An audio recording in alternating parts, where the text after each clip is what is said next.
You never know who you're standing up for until the dust settles. When a struggling diner owner defended a lone, battle-scarred biker from a group of wealthy local bullies, she thought she'd just signed her own bankruptcy papers. She had no idea she'd just earned the protection of the Hells Angels. The Copper Kettle Diner sat on the very edge of town, right where the manicured lawns of Ojai, California, gave way to the winding, sun-baked asphalt of Highway 33. For 30 years it had been a staple, a beacon of neon buzzing in the twilight. But recently the neon had started to flicker, much like the livelihood of its current owner, Clara Jenkins. Clara was 34, running on 4 hours of sleep and an unhealthy amount of black coffee. She had inherited the diner from her father 2 years ago, along with a mountain of hidden debt and a failing roof. Every day was a battle to keep the doors open. To make matters worse, Ojai was changing. The old ranches and quiet retreats were being bought up by aggressive real estate developers from Los Angeles, eager to turn the quiet valley into a playground for the ultra-rich. The loudest of these new locals was Richard Kensington. It was a miserable Tuesday afternoon. The sky had cracked open, unleashing a torrential downpour that turned the highway into a slick, dangerous river. Inside the diner, the atmosphere was thick with the smell of frying onions and damp wool.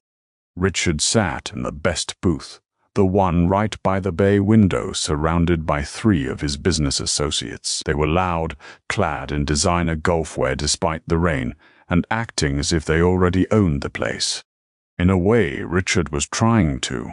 He had been lowballing Clara for months, wanting to tear down the kettle to build a boutique spa.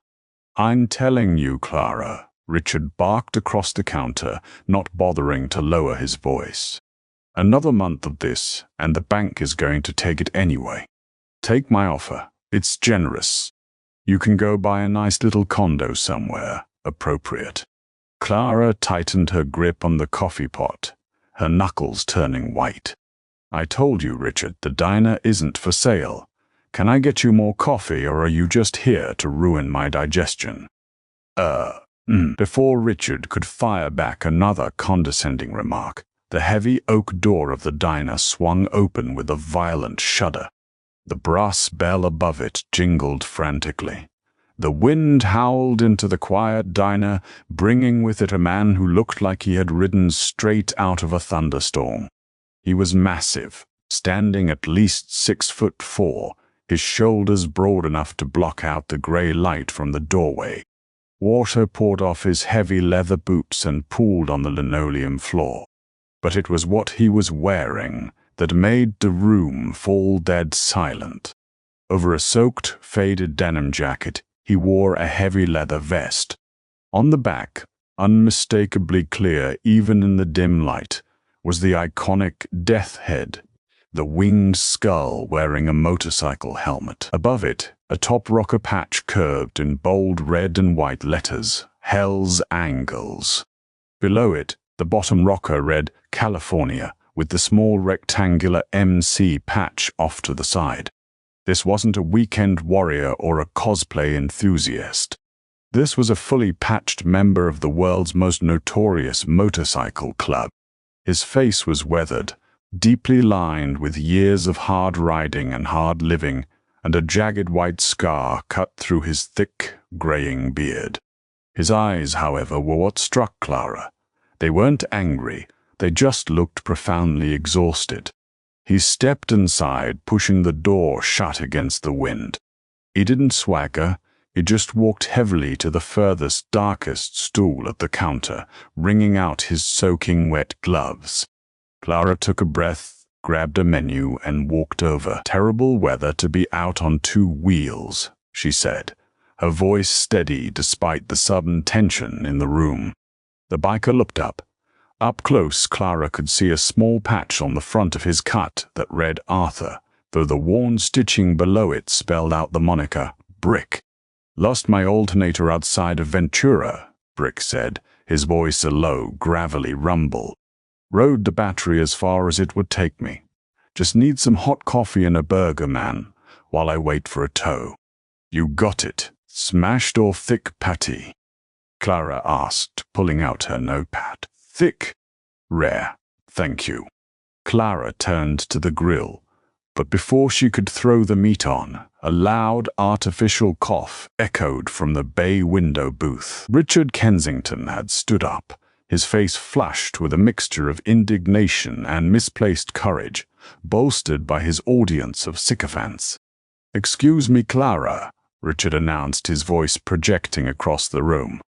"Is there a reason you're serving that?" Clara froze. She slowly turned around. "Serving a paying customer, Richard? Yes, it's a novel concept called running a restaurant." Richard sneered, stepping out of his booth. He walked halfway to the counter, pointing a manicured finger at Brick's back. "We are trying to have a civilized business lunch here. We don't want to sit in the same room as a gang member. The smell of exhaust and criminality is ruining my appetite." Brick didn't move. He didn't even turn his head. He just kept his hands wrapped around the warm porcelain mug Clara had placed in front of him. But Clara saw the subtle tensing of the massive muscles in his shoulders. "Richard, sit down," Clara warned, her voice dropping an octave. "No, I will not sit down," Richard scoffed, looking back at his friends for validation. "This is exactly why this town is going to the dogs. You led this thug in here with his gang colors. I know who these people are, the Hells Angels. Drugs, violence, intimidation. You need to tell him to leave right now, Clara, or we are walking out. And I'll make sure everyone at the country club knows what kind of clientele you cater to." Clara looked at Richard, a man who had spent the last 6 months trying to bankrupt her through legal loopholes and petty local politics. Then she looked at Brick, a man who had asked for nothing but a hot meal out of the rain. The financial reality of her situation screamed at her to appease Richard. His group spent $100 a week here. Brick was a one-time customer who ordered a $10 burger. If she kicked the biker out, she kept her wealthy tormentor happy. If she defended him, Richard would undoubtedly follow through on his threat to smear her business. Clara grabbed a clean rag, wiped down the counter in front of Brick, and then turned to fully face Richard. "You're absolutely right, Richard," Clara said loudly. Richard smiled smugly, adjusting his collar. "I'm glad you're finally seeing reason, Clara. Now tell him to get out." "I wasn't talking to him," Clara said, her eyes flashing with a sudden, fierce anger.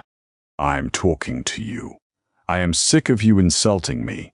I am sick of you insulting my father's diner, and I am absolutely sick of you bullying people in my establishment. This man asked for a burger. You asked for a fight. So you and your friends can take your designer polo shirts, march out into the rain, and never come back.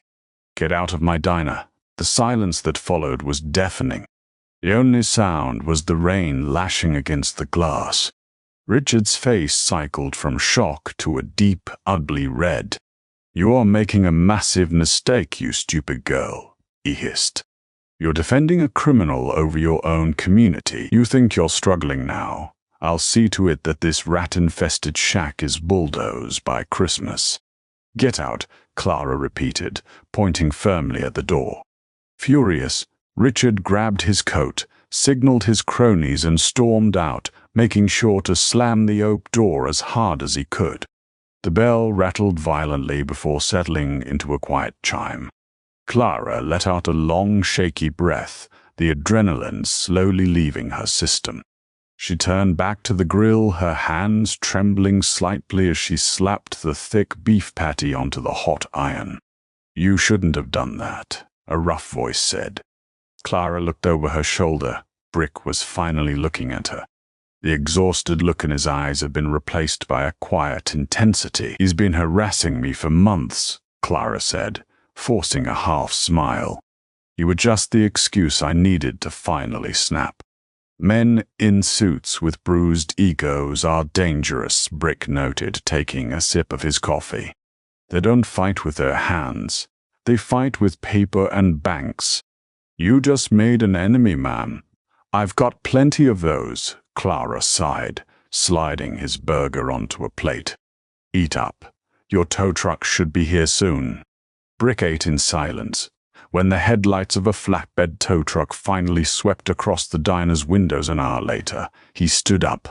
He reached into his leather vest, pulled out a thick money clip, and peeled off a crisp $100 bill. He placed it under his empty coffee mug. "Keep the change," Brick said. "That's too much," Clara protested, reaching for the bill. Brick held up a massive, calloused hand to stop her. "My club, the Hells Angels, we have a saying. When we do right, nobody remembers. When we do wrong, nobody forgets. Today you remembered I was just a man, caught in the rain. I won't forget that, Clara." He zipped up his jacket, nodded once, and walked out into the storm. Clara watched the flatbed haul away his massive Harley-Davidson, leaving her alone with the echoing silence of the diner and the terrifying realization of what she had just done. The retaliation was faster and far more brutal than Clara could have ever anticipated. Rick had been right. Men like Richard Kensington fought with paper, and they fought dirty. It started on Thursday, just 2 days after the incident. Clara arrived at the Copper Kettle at 5 a.m. to start the prep work, only to find the health inspector's car already parked in the lot. This wasn't the usual inspector, a friendly older woman named Brenda. This was a young, stern-looking man from the county office who marched in with a clipboard and an attitude. "Anonymous tip," he stated flatly, refusing Clara's offer of coffee. "Reports of severe rodent infestation and cross-contamination." He spent 3 hours tearing the kitchen apart. He checked the temperature of every fridge, swabbed the cutting boards, and aggressively flashlight searched the dry storage. He found nothing but a minor drip under the 3-compartment sink and a screen door out back with a tiny tear in the mesh. It was enough. "I'm issuing a temporary closure notice until these code violations are rectified," the inspector declared, slapping a bright yellow C-grade sticker on the front window, followed by a closure notice. "A closure? For a leaky pipe?" Clara pleaded, tears of frustration stinging her eyes. "That's absurd. I'll have a plumber here in an hour." "Rules are rules, Miss Jenkins. You'll need a full re-inspection, which takes 5 to 7 business days." Clara lost an entire weekend of revenue, her busiest days.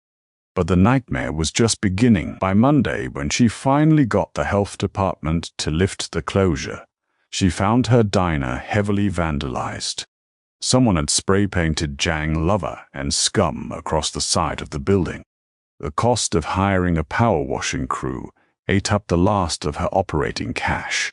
Then came the digital assault. The Copper Kettle's Yelp and Google pages, which had maintained the respectable 4.2 stars for years, were suddenly flooded with 1-star reviews. "Found glass in my eggs. Horrible," read one. "The owner allows violent biker gangs to deal drugs in the bathroom. Rude staff, terrible food. Avoid at all costs." The accounts were all new, with no profile pictures and no other reviews. It was a coordinated bot attack, a paid smear campaign. Clara tried reporting them, but the platforms dragged their feet.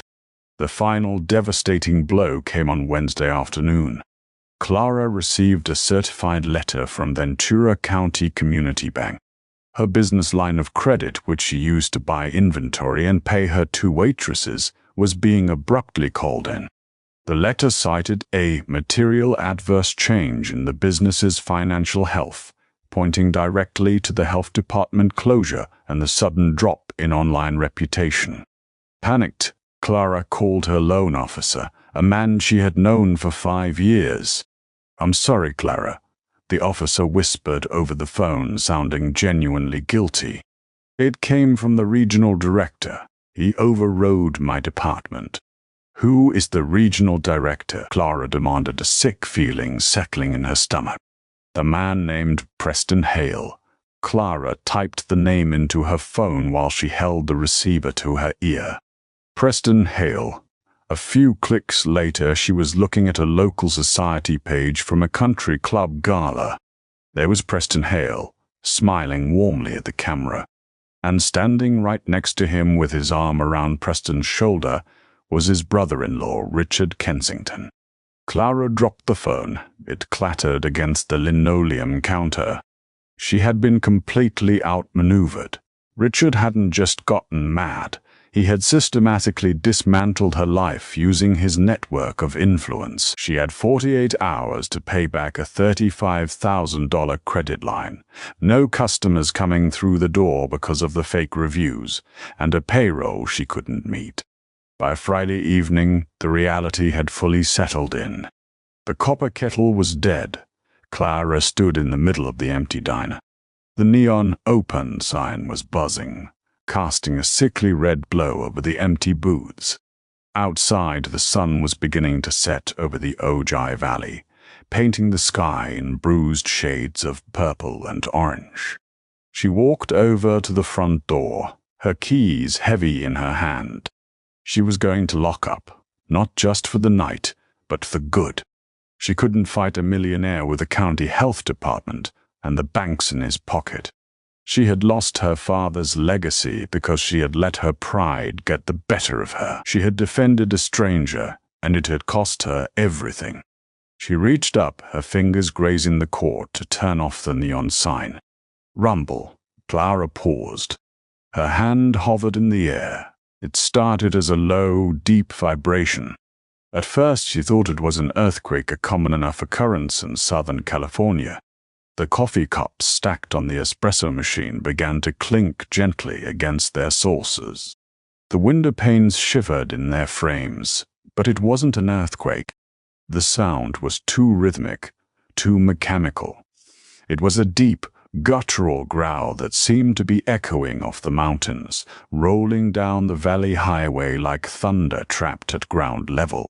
Clara stepped away from the door and walked slowly to the bay window. Down Highway 33, the road crested a small hill before dropping into the straightaway that passed the diner. As Clara watched, the twilight was suddenly pierced by a single, blinding white headlight cresting the hill.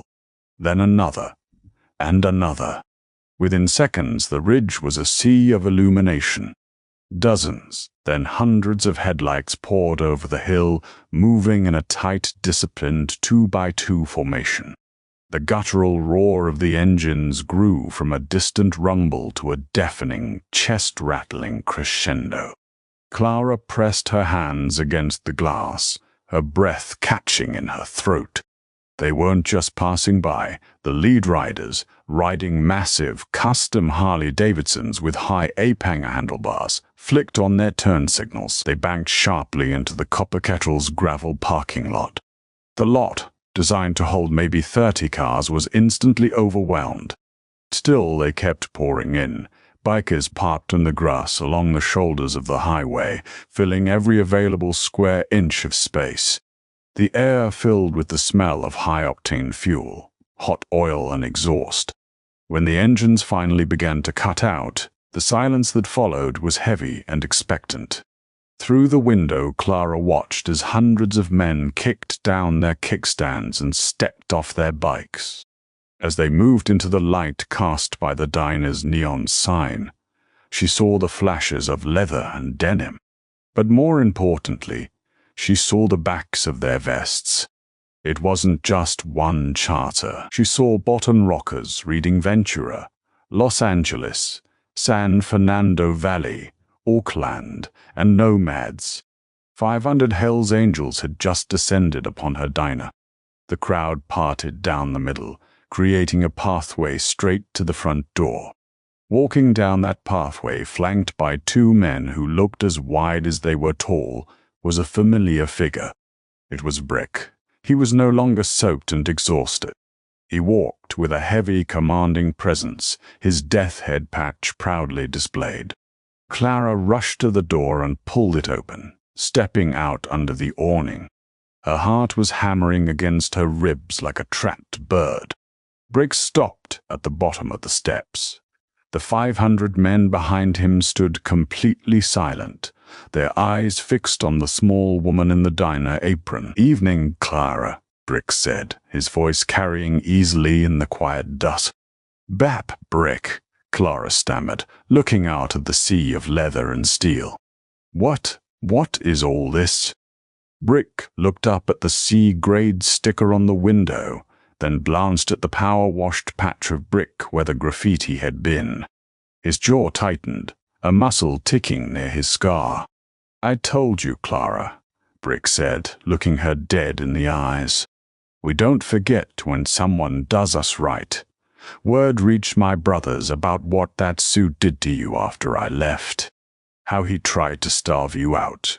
He gestured a large hand toward the massive crowd behind him. "We heard you were having a slow week. We brought a few friends who are feeling mighty hungry. I hope you've got enough coffee." Clara stared at the sea of leather, her mind struggling to process the sheer scale of what was happening. 500 men standing in the fading California light, waiting for a table at a diner that had just been on the brink of death. A laugh bubbled up in Clara's throat, a breathless, slightly hysterical sound that quickly morphed into tears of profound relief. She quickly wiped her eyes with the back of her apron.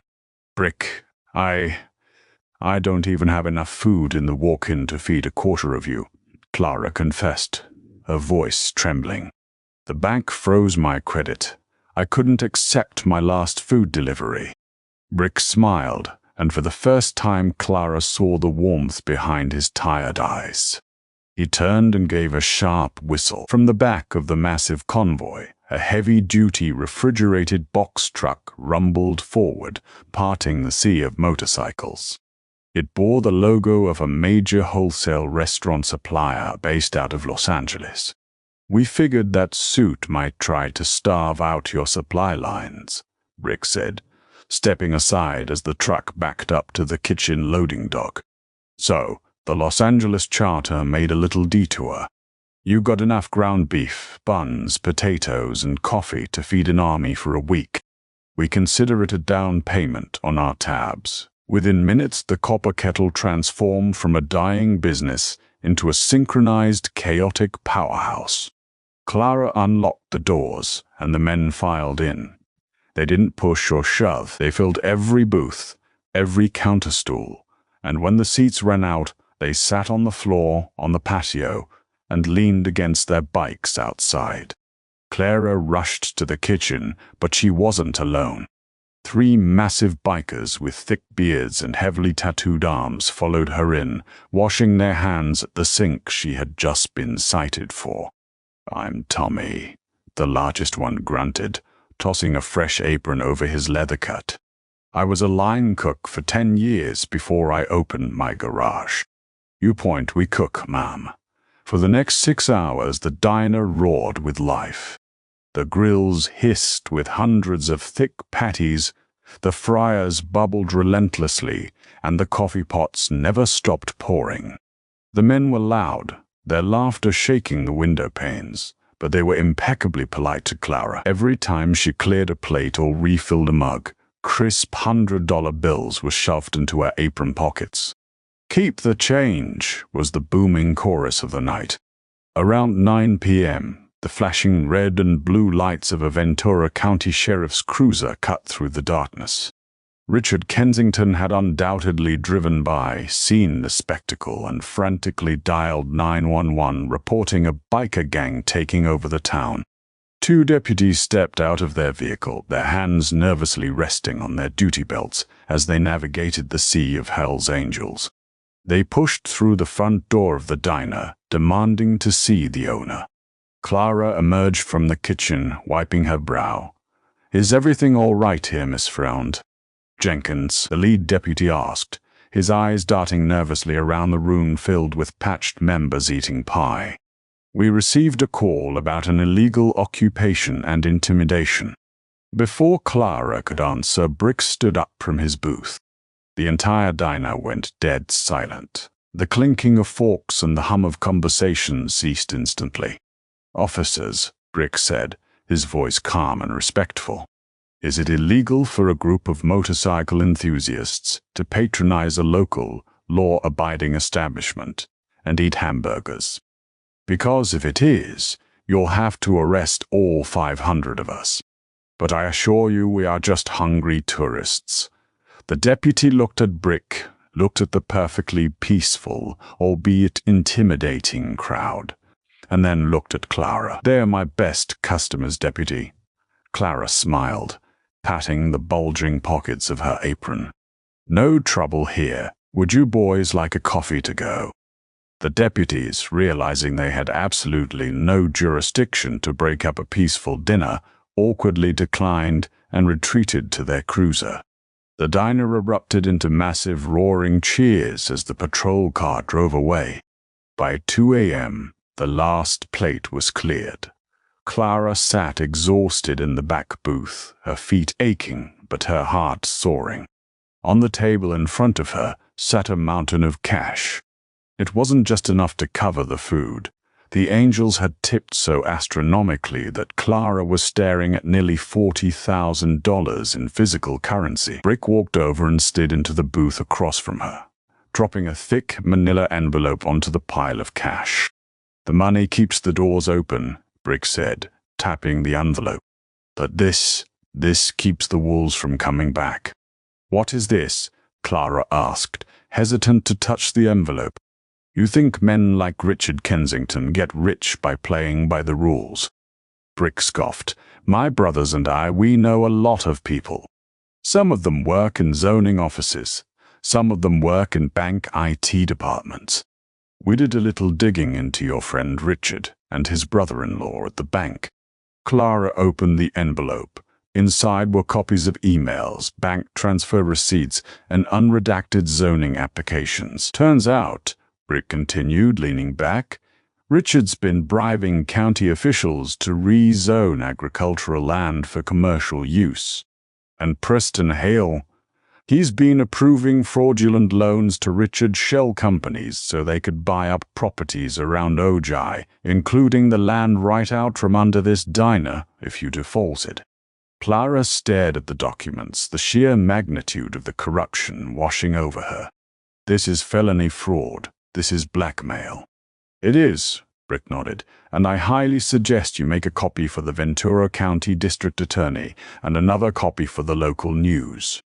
I think your online reviews are about to get a whole lot better." First thing Monday morning, Clara walked into the Ventura County Community Bank. She didn't look like the defeated, exhausted woman from the week prior.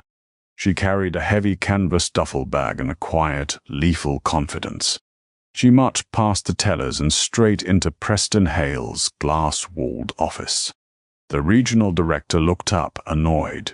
"Clara, I told you on the phone the bank's decision is final." Clara unzipped the duffel bag and dumped $35,000 in crumpled ones, tens, 20s, and crisp hundreds directly onto his mahogany desk. "There's your line of credit, Preston. Paid in full." "Close the account," Clara said coldly.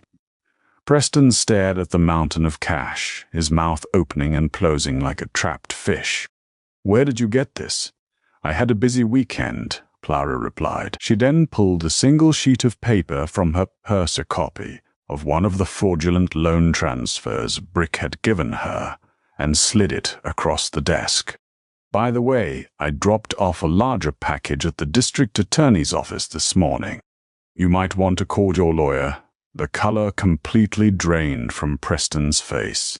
Clara turned on her heel and walked out, leaving the corrupt banker trembling behind his desk. The fallout was spectacular. By Wednesday, the local Ojai Valley News ran a front-page exposé on Richard Kensington's real estate corruption. The district attorney, armed with the undeniable paper trail provided by the anonymous source, moved swiftly. Warrants were issued. Richard's assets were frozen. His boutique spa project was permanently scrapped, and both he and Preston Hale were indicted on multiple counts of fraud and racketeering. The fake one-star reviews on the Copper Kettles page were magically deleted, once the IP addresses were linked back to Richard's marketing firm. As for the diner, it didn't just survive, it thrived. The story of the small-town waitress who stood up to a corrupt millionaire and was saved by the Hells Angels became local legend. People drove from all over Southern California just to eat at the Copper Kettle, hoping to catch a glimpse of the infamous bikers. The health inspector never bothered Clara again. A month later, on a quiet Tuesday afternoon, the bell above the oak door jingled. Clara looked up from the grill. Brick walked in, alone this time. He looked just as imposing, but the heavy exhaustion was gone from his eyes. He walked to the far end of the counter, aiming for his usual stool. But he stopped. Screwed into the wood of the counter right in front of that specific seat was a small polished brass plaque. It read, "Reserved for Brick." Brick ran his thumb over the engraved letters, a slow, genuine smile spreading across his weathered face. He looked up at Clara. "Coffee and a burger, Brick?" she asked, already reaching for her notepad. "Thick patty." "Rare," Brick rumbled, taking his seat. "And Clara?" "It's good to see you're still cooking." "It's good to be cooking," Clara smiled, slapping the meat onto the hot iron. Sometimes the cavalry doesn't come riding in on white horses. Sometimes they come riding in on two wheels, wearing black leather and carrying the justice the world forgot to deliver. If you loved this incredible true story of loyalty, unexpected heroes, and instant karma, hit that like button right now. Have you ever had a stranger step up and change your life when you needed it most? Tell us your story in the comments below. Don't forget to share this video with your friends and subscribe to the channel for more unbelievable real-life stories. Travel.